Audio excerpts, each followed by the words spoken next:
I don't fit. Huh? Don't fit that way. Don't fit that way. Oh, it's not gonna fit.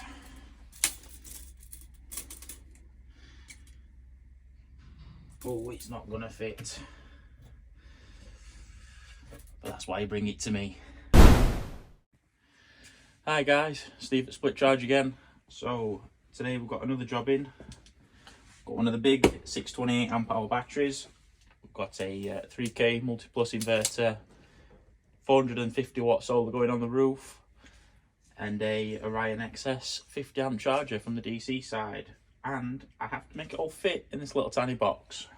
I've got an idea how it's going to work, but we'll have to see if it actually pans out like I think it's going to. But let's get cracking and see if it actually works. Okay, so I finally managed to get the battery to fit. To do so, I've had to take all this buddy seat out. I haven't fastened it back in yet. I've had to move it all this way, 15mm. And by doing that, it's then given me enough room to then cut out this area here so I can push the battery that way, 15mm. So yeah, it was a bit difficult to do, but we've got the battery in. Nice one. Right, so end of day one.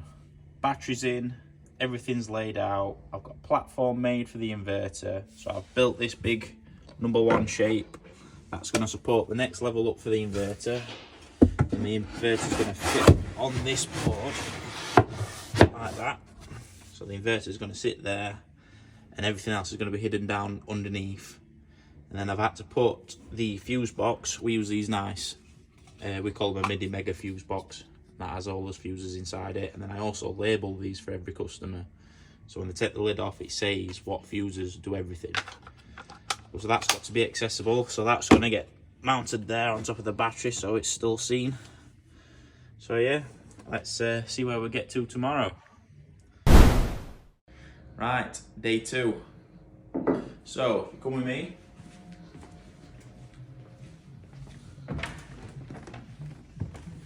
First things first, I've got to get both the seats out because the factory battery is underneath the driver's seat and the control module for everything else is under the driver's seat. So I need to get that out so I can get this little light up here working. I'm gonna just come and have a look. So on most of these displays we have a hookup light that tells you that the van's plugged in. Now if I just wire up the inverter straight to the hookup socket, this hookup light would always be on and you'd never know if you've actually got your lead plugged into the van. Right, so let's get these two seats out and we'll see where we can go from there.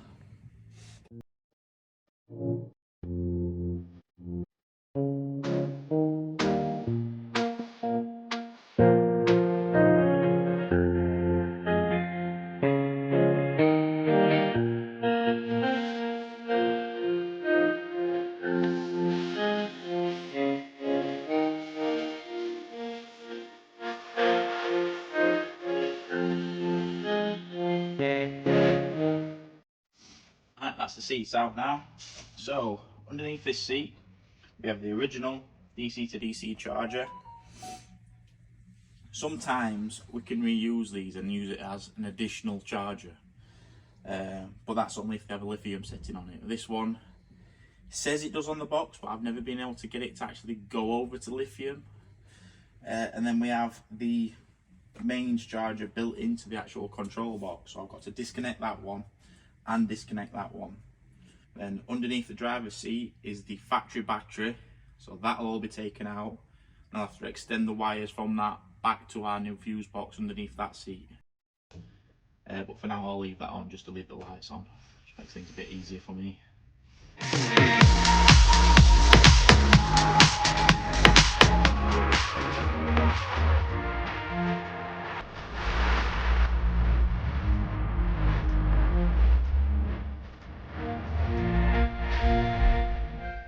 Alright, so I've taken the box apart.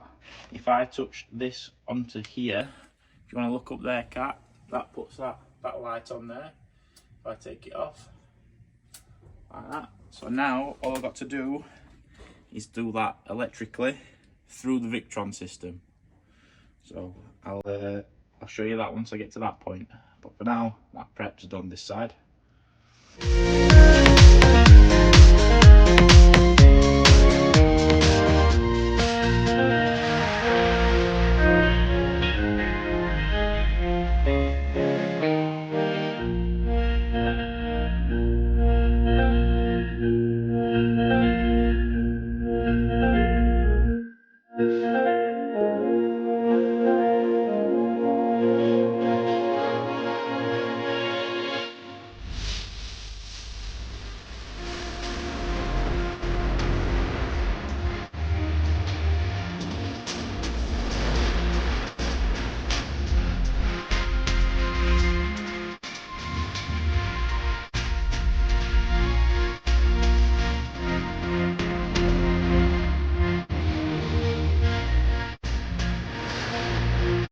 Right, so end of day 2.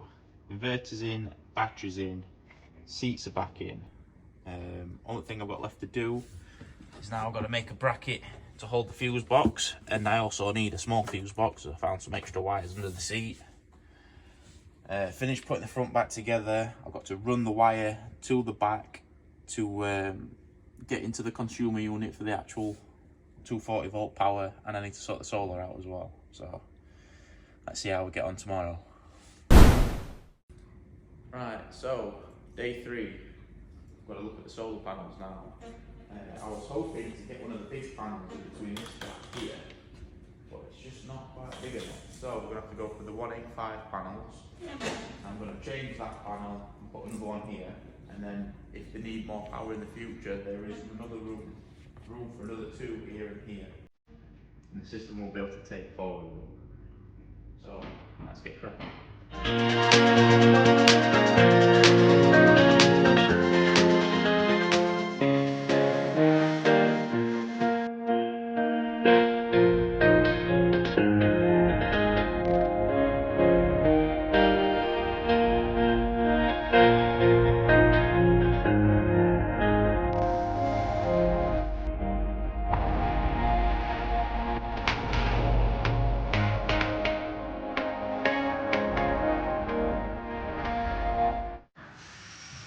Right, so the solar panels are now on. I've put them towards the back of the van instead of the front, just because there's where the wire comes through is a bit too tall for me to be able to cover up.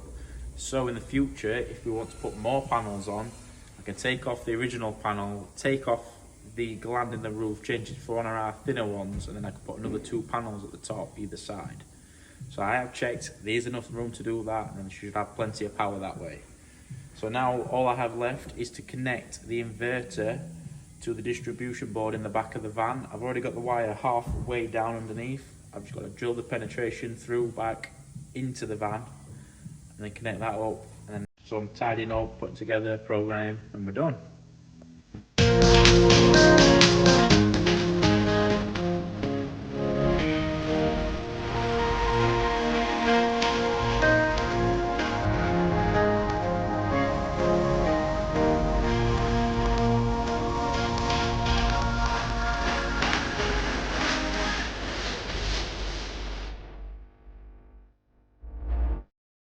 Right guys, so that's everything now. The van's all finished. Just got a little bit of program to do on the inverter. Not a lot of people actually update the programming in the inverter, but everything you buy from us comes fully updated and programmed for what you actually need it to do. Right, so in this van, I've got 3 kilowatt inverter, the big 628 inverter, battery even, not the inverter. And then down in the bottom, we've got a 150 solar charger. Then we've got the Orion XS 50 amp DC to DC charger. On the roof, we've got 2 185 watt Victron panels stuck down with room for 2 more at a later date if the customer wants that. And yeah, that's pretty much it. Contact SplitCharge if you want an upgrade.